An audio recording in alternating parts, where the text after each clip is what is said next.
Good morning बच्चों। अपना chapter first रासायनिक अभिक्रिया एवं समीकरण, ये चैप्टर अपन पढ़ रहे थे बच्चों। तो देखो बच्चों,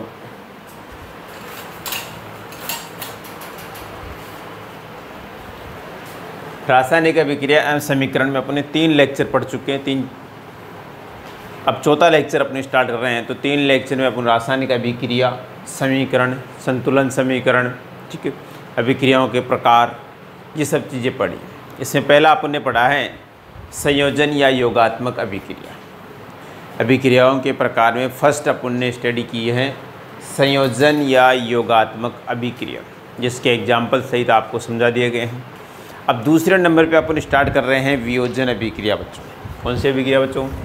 वियोजन अभिक्रिया।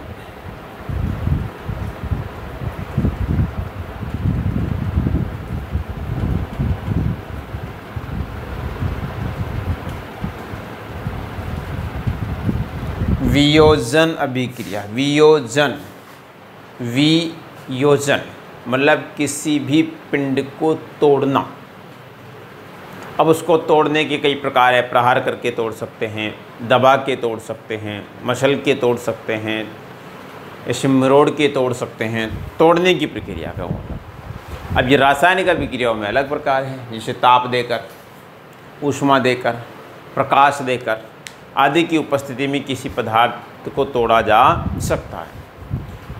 तो वियोजन अभिक्रिया वह रासायनिक अभिक्रिया जिसमें क्रियाकारक या अभिकारक किसी कारणवश विघटित होकर या टूटकर 2 या 2 से अधिक उत्पादों का निर्माण करते हैं, वियोजन अभिक्रिया कहलाती है।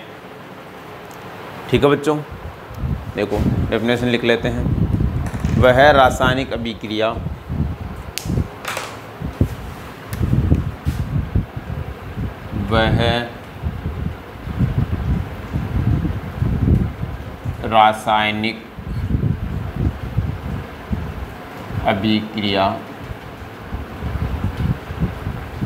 जो किसी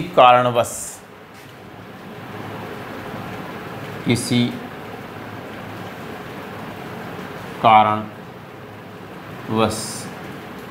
वह रासायनिक अभिक्रिया जो किसी कारणवश टूटकर 2 या 2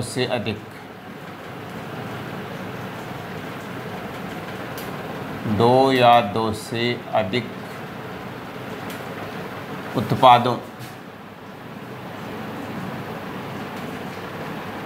में परिवर्तित हो जाती है।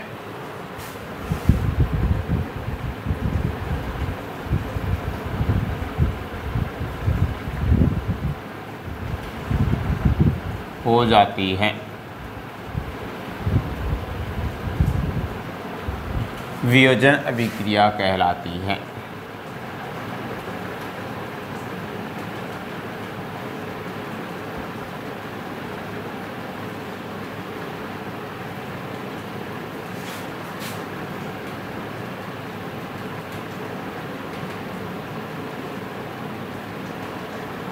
वियोजन अभिक्रिया कहलाती है।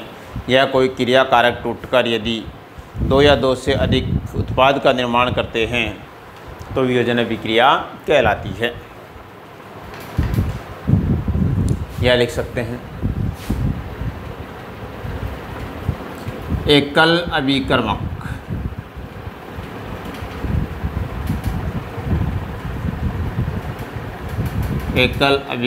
या क्रियाकारक टूटकर 2 या 2 से अधिक उत्पाद बनाते हैं, वियोजन अभिक्रिया कहलाती है।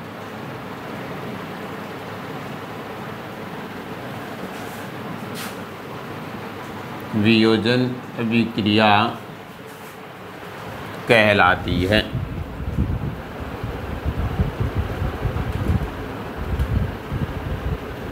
ठीक है बच्चों। एकल अभिकर्मक जैसे for example MgO magnesium oxide को यदि गर्म करेंगे तो ये बनाएगा Mg+O2, Mg+O2।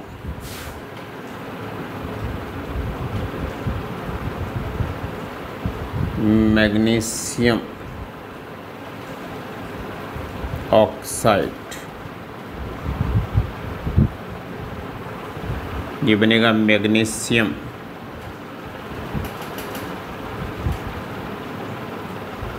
और यहाँ बनेगा ऑक्सीजन।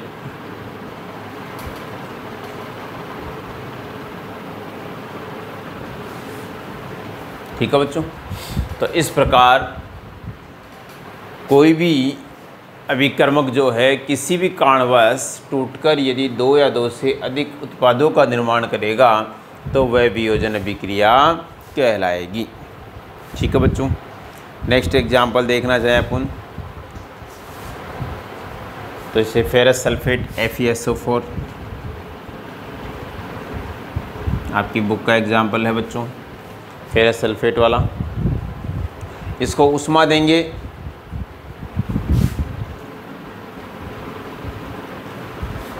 देंगे तो ये विघटित होकर बनाएगा बच्चों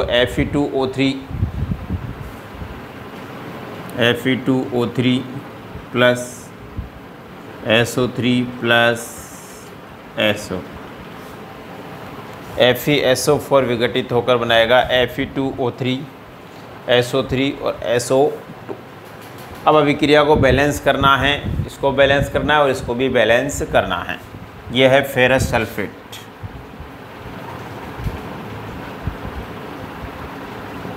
देखो बच्चों, ये नाम लिखना और यौगिक बनाना आपको 9th क्लास में सिखा दिया गया है, तो इसको बार बार मैं बताने की जरूरत नहीं है कि फेरस सल्फेट कैसे बनेगा। तो आपको पता है Fe की +2 SO4 की -2 होती है, तो दोनों कंबाइन करके FeSO4 फेरस सल्फेट। ये लिखाए हुए हैं आपको आइंस 9th क्लास में। ये बनेगा बच्चों आपका फेरिक ऑक्साइड। क्या बनेगा? Ferric oxide. फेरिक ऑक्साइड और ये SO3 गैस और ये SO2 गैस। ये सल्फर डाइऑक्साइड और ये sulphur try oxide. Sulphur try oxide और ये बनेगा सल्फर डाई ऑक्साइड। ठीक है बच्चों। तो इस प्रकार ये बनेगा। उतार लो बच्चों इनको।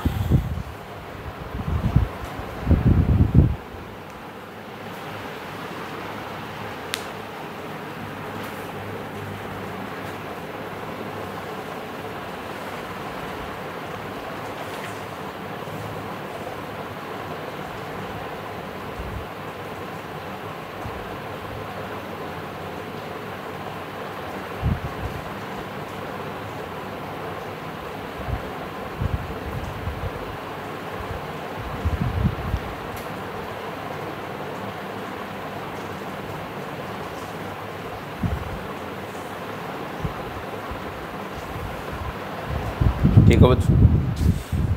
अब आपको देखना है विक्रिया को संतुलन। ये भी सॉलिड था।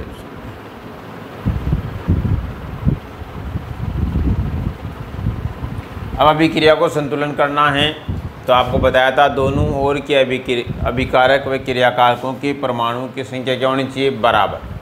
इधर मैग्नीशियम 1, इधर मैग्नीशियम 1, इधर ऑक्सीजन 1, इधर ऑक्सीजन कितने हैं? 2। तो इधर ऑक्सीजन 2 है तो इधर भी 2 करने हैं, तो इसको 2 से मल्टीप्लाई कर दो। अब इधर ऑक्सीजन 2 हो गए तो मैग्नीशियम भी कितने हो गए बच्चों? 2। तो इधर मैग्नीशियम 1 है तो इधर मैग्नीशियम को 2 से मल्टीप्लाई कर दो। इसी प्रकार इसमें आ जाओ बच्चों FeSO4 या Fe2O3। तो Fe2 2 फिर से यहाँ पे फिर से 1 है तो यहाँ 2 से मल्टीप्लाई कर दो, 2 हो गई। अब फिर से यहाँ पे 2 हो गई, सल्फ़र 2 है तो सल्फ़र भी 2 है। ऑक्सीजन यहाँ पे हो गई 4 दूना 8 और यहाँ पे ऑक्सीजन हो गई 3 और 3 6 और 2 8, मतलब अभिक्रिया क्या हो गई, अब संतुलित हो गई। ठीक है बच्चों, तो यह संतुलित रासायनिक समीकरण, और इनके बिना अपना क्वेश्चन का आंसर अधूरा माना जाएगा, अपने रिएक्शन जो है वो अधूरी मानी जाएगी बच्चों। अब देखते हैं बच्चों वियोजन अभिक्रिया की प्रकार। तो मुख्यतः वियोजन अभिक्रिया की 3 प्रकार हैं। इसे अपघटन अभिक्रिया के नाम से भी जानते हैं बच्चों। तो वियोजन अभिक्रिया या अपघटन अभिक्रिया के 3 प्रकार हैं। पहला कह सकते हैं ताप अपघटन अभिक्रिया, दूसरा कह सकते हैं उष्मीय अपघटन अभिक्रिया, तीसरा कह सकते हैं प्रकाश अपघटन अभिक्रिया।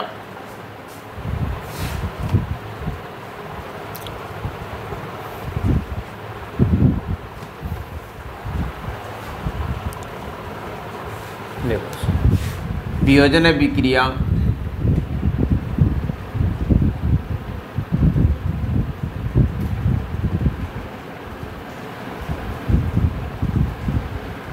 या कह सकता हूँ अपघटन अभिक्रिया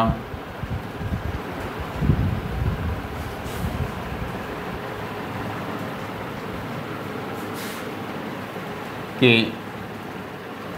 मुख्यतः 3 प्रकार हैं।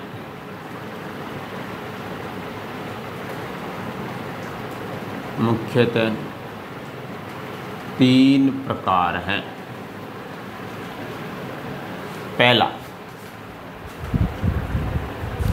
पहला है बच्चों प्रकाश अपघटनीय अभिक्रिया।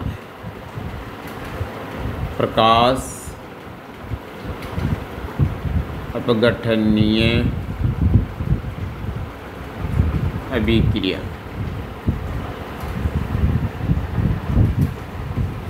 दूसरी है बच्चों प्रकाश अपघटने के बाद में उष्मीय अपघटनीय अभिक्रिया।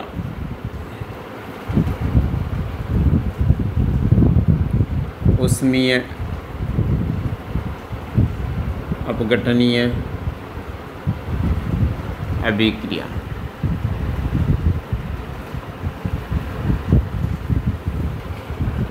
उष्मीय या इसको बोल सकते ताप अपघटन अभिक्रिया बोल सकते हैं, तो ताप अपघटन अभिक्रिया।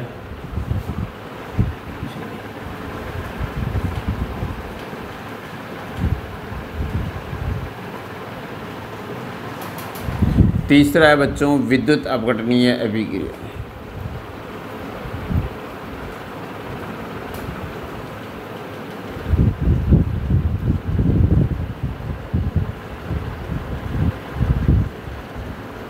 विद्युत अपघटनीय अभिक्रिया यानी किसी क्रिया कारक को यदि प्रकाश देकर तोड़ा जाता हो, किसी क्रिया कारक या अभिकारक को यदि प्रकाश की उपस्थिति में वियोजित किया जाता हो या अपघटित किया जाता हो या तोड़ा जाता हो तो कहलाएगी प्रकाश अपघटनीय अभिक्रिया। जैसे फॉर एग्जांपल AgCl को जब सूर्य के प्रकाश की उपस्थिति में ले जाते हैं तो उसका वियोजन होकर Ag+Cl2 निकलता है। दूसरा उष्मीय अपघटन अभिक्रिया। ऊष्मा देकर यदि किसी ऊष्मा या ताप देकर यदि किसी क्रियाकारक या अभिकारक को तोड़ा जाता है तो कहलाएगी उष्मीय अपघटन अभिक्रिया। इसका एग्जाम्पल अभी अपन ने लिया था Fe2O3 FeSO4 फेरस सल्फेट का अपघटन करवाया था तो बना था अपने पास ferric sulphate plus ferric oxide plus SO3 plus SO2। Next अपने एग्जाम्पल है विद्युत अपघटनीय अभिक्रिया, मतलब किसी भी क्रियाकारक में विद्युत धारा प्रवाहित कर यदि उसका विघटन किया जाए तो कहलाएगी विद्युत अपघटनीय अभिक्रिया। जैसे फॉर एग्जाम्पल NaCl नमक में यदि विद्युत धारा प्रवाहित करते हैं तो वह आयनों में विभाजित हो जाता है। इसी प्रकार H2O जल में को भी यदि विद्युत धारा प्रवाहित कर तोड़ा जाता है तो वह H2 व O2 में परिवर्तित हो जाता है। ज़्यादातर आयनिक अभिक्रियाएं जो हैं वो विद्युत अपघटनीय प्रकार की होती हैं। ठीक है बच्चों, तो पहला अपन देखेंगे बच्चों प्रकाश अपघटनीय अभिक्रिया।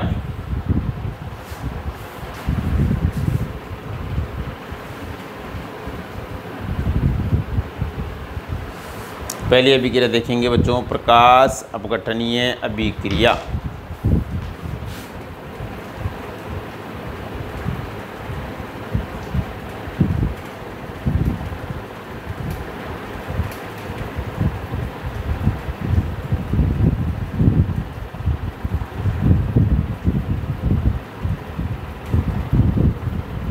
प्रकाश अपघटनीय अभिक्रिया। जब कोई पदार्थ प्रकाश के माध्यम में अपने अवयवों में टूटता है। जब कोई पदार्थ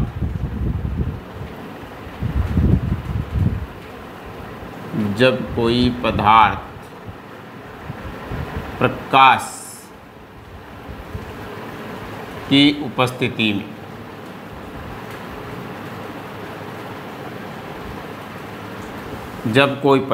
प्रकाश की उपस्थिति में अपने अवयवों में टूटता है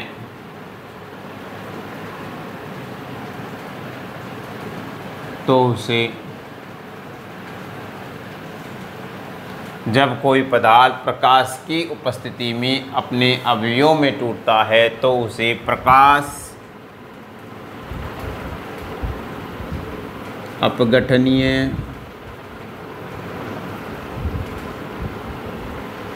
अभिक्रिया कहते हैं। तो उसे प्रकाश अपघटनीय अभिक्रिया कहते हैं। जब कोई पदार्थ प्रकाश की उपस्थिति में अपने अवयवों में टूटता है तो उसे प्रकाश अपघटनीय अभिक्रिया कहते हैं। फॉर एग्जाम्पल, AgCl प्रकाश की उपस्थिति में टूटेगा और बनाएगा Ag+Cl2। Ag+Cl2। इसी प्रकार HgI ये भी प्रकाश की उपस्थिति में Hg+I2 में परिवर्तित होगा। इसी प्रकार HCl प्रकाश की उपस्थिति में H2+Cl2 में परिवर्तित होगा। तो ये जो एग्जाम्पल्स हैं ये है प्रकाश अपघटनीय अभिक्रिया के एग्जाम्पल्स। इसी प्रकार जैसे AgBr हैं, AgBr वही प्रकाश की उपस्थिति में तो बनाएगा Ag+Br2। अब अभिक्रिया को बैलेंस अपने को करना है तो यहाँ पे Cl2 यहाँ पे 1 तो इधर 2 से मल्टीप्लाई करेंगे तो ये Ag भी 2 से मल्टीप्लाई, इधर I2 2 इधर 1 तो इधर 2 से मल्टीप्लाई करेंगे तो ये Hg भी 2 से मल्टीप्लाई हो जाएगा। इधर ये 2 से मल्टीप्लाई करेंगे, इधर इसको 2 से मल्टीप्लाई करेंगे तो ये भी 2 से मल्टीप्लाई होगा। तो ये हो गई अपनी संतुलित रासायनिक समीकरण। ठीक है बच्चों, और ये हो गई प्रकाश अपघटनीय अभिक्रिया के एग्जाम्पल्स।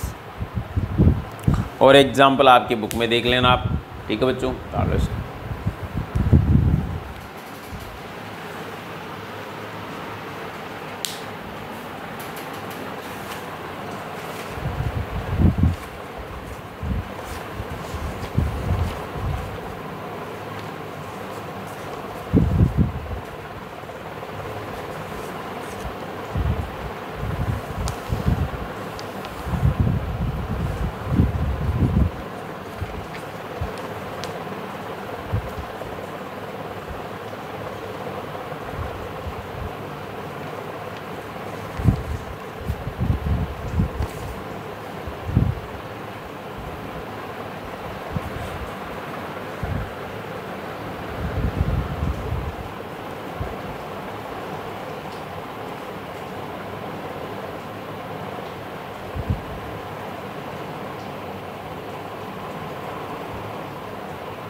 ठीक है बच्चों, आगे देखते हैं बच्चों।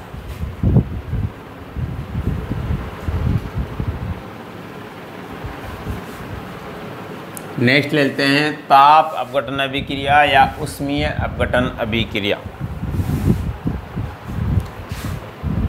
सेकंड है बच्चों,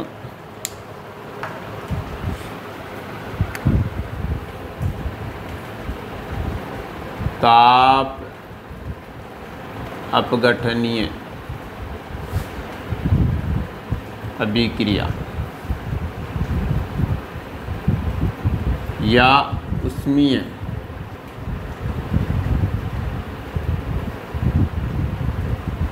अपघटनीय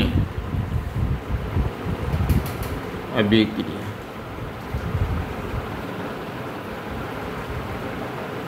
ताप अपघटनीय अभिक्रिया या उष्मीय अपघटनीय अभिक्रिया। तो देखो बच्चों, अभी आया था प्रकाश अपघटनीय अभिक्रिया। जब कोई पदार्थ प्रकाश की उपस्थिति में अपने अवयवों में टूटता है तो प्रकाश अपघटनीय अभिक्रिया कहलाती है। इसी प्रकार इसमें कहेंगे जब कोई पदार्थ यानी क्रियाकारक तापमान टेम्परेचर या ऊष्मा की उपस्थिति में अपने अवयवों में परिवर्तित होता है तो वह उष्मीय या ताप अपघटन अभिक्रिया कहलाती है। तो देखो बच्चों, जब कोई पदार्थ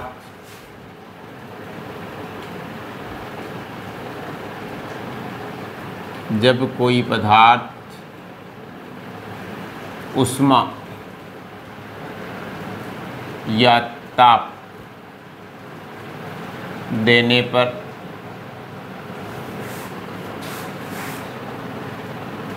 टूटकर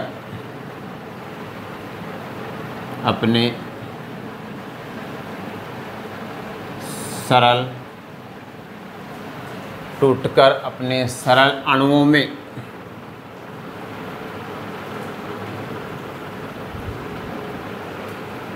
या सरल अवयवों में, अणुओं की जगह अवयव कर लेते हैं बच्चों,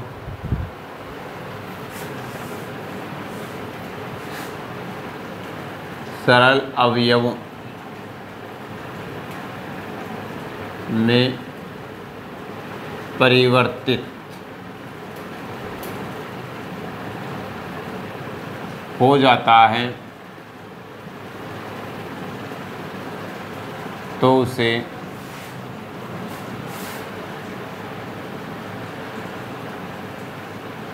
ताप अपघटन या उष्मीय अपघटन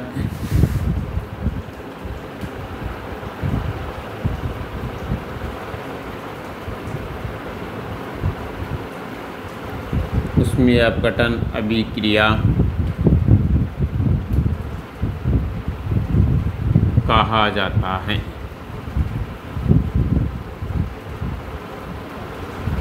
ताप अपघटन या उष्मीय अपघटन अभिक्रिया कहा जाता है। टेम्परेचर देकर यदि किसी अभिक्रिया को तोड़ा जाता है तो उसे ताप अपघटन अभिक्रिया कहा जाता है। फॉर एग्जाम्पल, अभी जो लिया था FeSO4, फेरस सल्फेट को ताप दे रहे हैं या उष्मा दे रहे हैं, यानी गर्म करने पर क्या बनेगा, Fe2O3 plus SO3 plus SO2। ये गैस, ये सॉलिड और ये सॉलिड, इसको बोलते हैं फेरस सल्फेट, इसको बोलते हैं ferric oxide,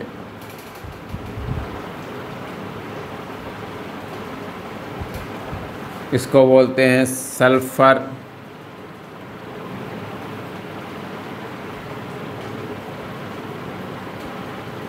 try oxide.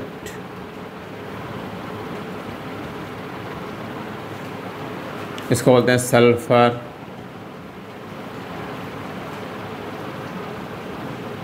Die oxide. ठीक है बच्चों, तो ये होगी ताप अपघटन अभिक्रिया का एग्जाम्पल। और एग्जाम्पल लें,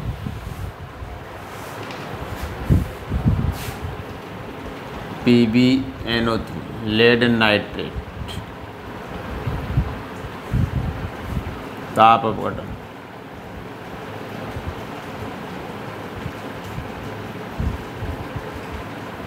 लेड नाइट्रेट का यदि ताप अपवर्तन किया जाता है तो बनेगा lead oxide plus NO2 plus O2। Lead oxide NO2 plus O2, इसको होते हैं लेड नाइट्रेट।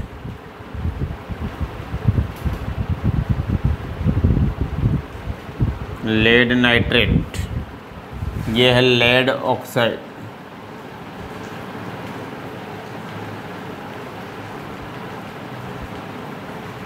नाइट्रोजन डाइऑक्साइड,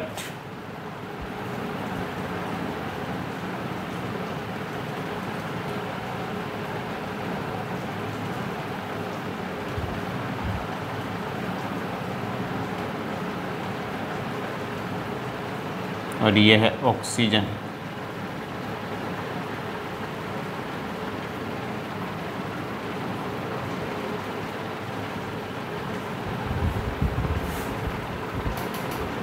ठीक है बच्चों, रिएक्शन को बैलेंस करना है आपको। तो इसमें तो क्या था, यहाँ पे 2 लगाते बैलेंस थी। अब इसमें देख लो कैसे बैलेंस होगी बच्चों, कर सकते हो आप मेरे हिसाब से। देखो यहाँ पे ऑक्सीजन है 3 दूना 6, और यहाँ पे ऑक्सीजन है 2 2 4। ठीक है बच्चों, 4 ऑक्सीजन हैं इधर। नाइट्रोजन यहाँ पे 2 हैं, वहाँ पे कितने हैं, 1 है। यहाँ पे लेड 1 है, वहाँ पे लेड 1 है। तो देखो बच्चों, ज़्यादा मॉलिक्यूल किसके हैं, 3 दूना 6 ऑक्सीजन के हैं। इधर ऑक्सीजन के 2 2 4 और 2 6 बराबर है क्या? अच्छा, ऑक्सीजन तो बराबर, नाइट्रोजन बैलेंस नहीं है। नाइट्रोजन बैलेंस नहीं है, तो नाइट्रोजन यहाँ पे 1 है, 2 हैं, और यहाँ पे नाइट्रोजन 1 है। तो पहले नाइट्रोजन को बैलेंस करके देख लेते हैं। तो इधर नाइट्रोजन यदि 2 करते हैं तो ऑक्सीजन का बैलेंस चेंज हो गया। ऑक्सीजन हो गई 2 दूना 4 और 2 6। अच्छा, ऑक्सीजन यहाँ पे भी कम नहीं, 3 दूना 6, और यहाँ पे 1 2 3 और 2 5 ही है। तो इधर यहाँ पे यदि मैं 2 से मल्टीप्लाई करता हूँ ऑक्सीजन को, तो इधर ऑक्सीजन 6 और इधर ऑक्सीजन 6। अब इधर ऑक्सीजन 6 हो गए, लेकिन यहाँ पे लेड कितने हो गए, डबल हो गए। तो यहाँ पे भी लेड को डबल करना है। अब लेड को डबल करना है तो ये संख्या सारी डबल हो गई। तो नाइट्रोजन कितने हो गए, 2 दूना 4। तो यहाँ पे 4 से मल्टीप्लाई करो। अब यहाँ पे 4 से मल्टीप्लाई कर दी अपन ने, तो ऑक्सीजन हो गई 4 दूना 8 और 2 10 और 2 12। इधर ऑक्सीजन हो गई 3 दूना 6 और 6 दूना 12 हो गई बैलेंस। अरे वाह, क्या बात है, आप तो बहुत आसानी से बैलेंस कर लेते हो। वाग नहीं हुआ? सबसे पहले लेड NO2O3 अपने पास यहाँ पे एटम हैं, तीनों के मान लिखा। लेड 1 है, नाइट्रोजन उधर 2 हैं, ऑक्सीजन उधर 6 हैं। इस ओर देंगे तो लेड Pb कितना है, 1 है। पहले नाइट्रोजन 1 था, ऑक्सीजन 5 थे। तो पहले ऑक्सीजन को संतुलित करते हैं। तो ऑक्सीजन को संतुलित करते हैं तो यहाँ से मैंने इसको 2 से मल्टीप्लाई कर दिया ऑक्सीजन वाले एटम को। तो इसको 2 से मल्टीप्लाई करने पर इधर और इधर दोनों बराबर हो रही हैं। अब आप ये कहोगे कि सर इसी को 2 से मल्टीप्लाई क्यों किया, ऑक्सीजन तो इसके पास भी इसको कर सकते थे, ऑक्सीजन इसके पास भी इसको भी कर सकते थे। बिल्कुल कर सकते थे, लेकिन अपने को ऑक्सीजन कितने चाहिए, 6 ऑक्सीजन चाहिए, क्योंकि इस और 3 दूना 6 थी, तो इस और भी अपने को 6 चाहिए। अगर इसको मैं 2 से गुणा करता तो 2 दूना 4 4 बढ़ती, जबकि अपने को तो 1 ही बढ़ानी थी, 5 तो अपने पास थी। इसको गुणा करता तो वही 2 दूना 4 बढ़ती, और इसको गुणा करते तो 2 एकम 2 1 बढ़ गई। पहले 1 तो थी, 2 एकम 2 1 और बढ़ गई। तो इसलिए ये दोनों बराबर, इसलिए मैंने 2 से मल्टीप्लाई किसको हो गया, इसको। अब इसको 2 से गुणा कर दिया, इसको 2 से मल्टीप्लाई कर दिया, तो यहाँ पे लेड हो गए 2। इधर लेड कितना था, 1। तो अब लेड को संतुलित करो, तो उधर 2 से गुणा कर दिया लेड को, 2 से गुणा कर दिया लेड को, तो ये लेड भी संतुलित हो गया, ऑक्सीजन भी संतुलित हो गई। अब अपने को लेना है नाइट्रोजन को। अब नाइट्रोजन कितने हो गए, सो नाइट्रोजन हो गए 2 दूना 4, 2 दूना 4। इधर नाइट्रोजन कितने थे, 1 था, तो यहाँ पे 4 से मल्टीप्लाई कर दिया। 4 से करते नाइट्रोजन 4 हो गए, तो उधर भी 4। अब ऑक्सीजन भी बैलेंस हो गई। ठीक है बच्चों, तो इस प्रकार अपने को अभिक्रिया को बैलेंस करना है। उतार लो बच्चों इसको।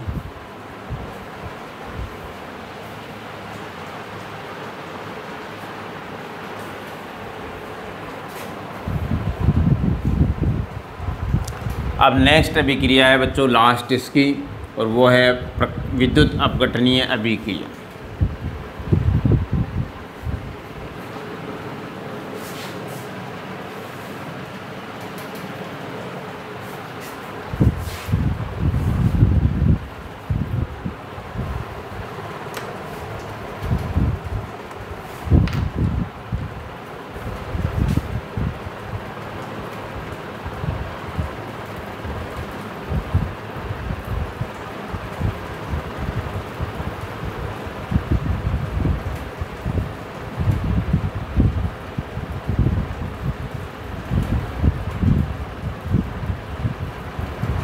विद्युत अपघटनीय अभिक्रिया, जब कोई क्रियाकारक द्रवित या गलित अवस्था में हो तो वह विद्युत धारा प्रवाहित करवाने पर सरल अणुओं में टूट जाता है। इसे विद्युत अपघटनीय अभिक्रिया कहते हैं।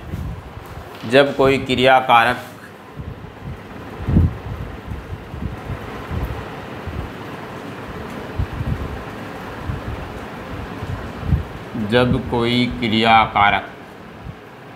द्रवित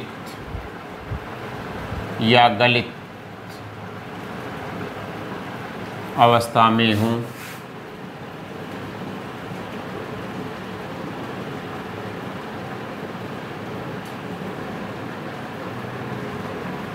तो जब कोई क्रियाकारक द्रवित या गलित अवस्था में हो तो विद्युत धारा प्रवाहित करने पर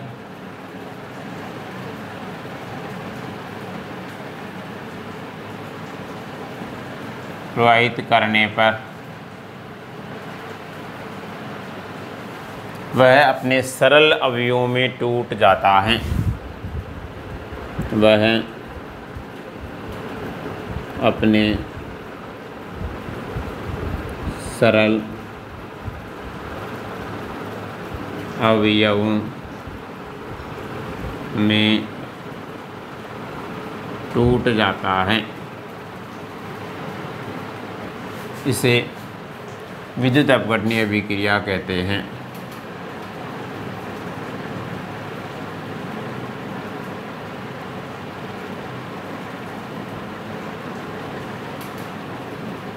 इसे विद्युत अपघटनीय अभिक्रिया कहते हैं। ठीक है बच्चों, विद्युत धारा प्रवाहित करवाने पर, फॉर एग्जाम्पल NaCl गलित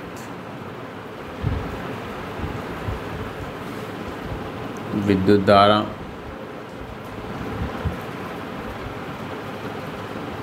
क्या बनाएगी?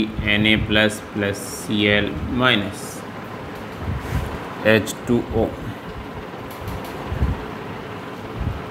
विद्युत धारा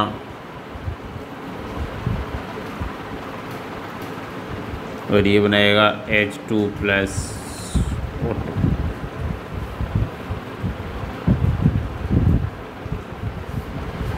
ठीक है बच्चों, तो इस प्रकार जो है आपकी हो गई वियोजन अभिक्रियाएं। ठीक है बच्चों, आज के लिए इतना ही। नेक्स्ट अगली क्लास में फिर देखते हैं बच्चों। गुड।